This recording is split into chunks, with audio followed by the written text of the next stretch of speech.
Comme je vous ai parlé lors de mon quiz du samedi matin, parce que j'espère vous l'avez tous vu, je vous ai préparé une explication beaucoup plus longue parce que l'immobilier, c'est jamais noir ou blanc. C'est gris, gris pâle, gris foncé, mais c'est gris. Les maisons, est-ce qu'elles prennent tous de la valeur? Bien oui, la réponse c'est oui systématiquement, mais c'est sûr que c'est pas aussi simple que ça. C'est comme une propriété, c'est comme une business, c'est quelque chose pour s'enrichir en fait. Et puis, il y a en affaires, ceux qui sont en affaires ou qui ont fait des cours d'économie connaissent c'est quoi le seuil de rentabilité. Fait qu'on parle, on a acheté la propriété en 2000, je vous donne l'exemple.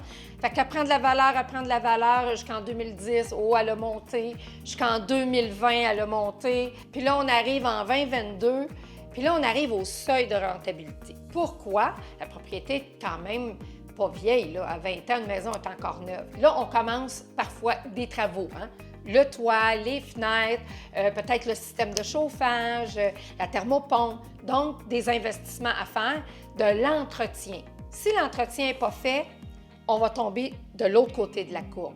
Mais plus que l'entretien, on sait que la décoration, c'est du goût du jour. Bien, en 2000, le goût du jour n'était pas comme en 2025.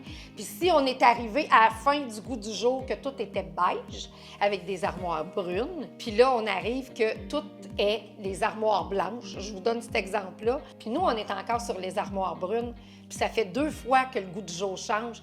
Il est temps que nous aussi, on s'adapte. Peu importe la qualité du matériau qu'on avait pris, même si on a des armoires en chêne, en bois qui vient, en jojoba qui vient de Tombouctou, il y a un moment donné où la valeur, elle tombe à zéro.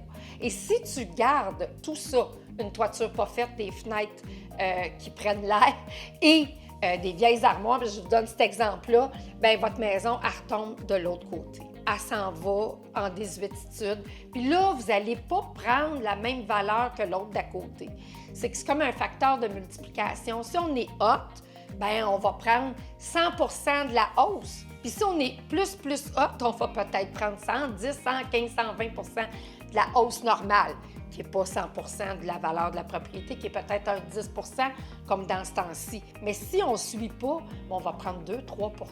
Parce que oui, les propriétés sont plus dures à acquérir, parce que oui, le terrain, il prend de la valeur, lui, indépendamment.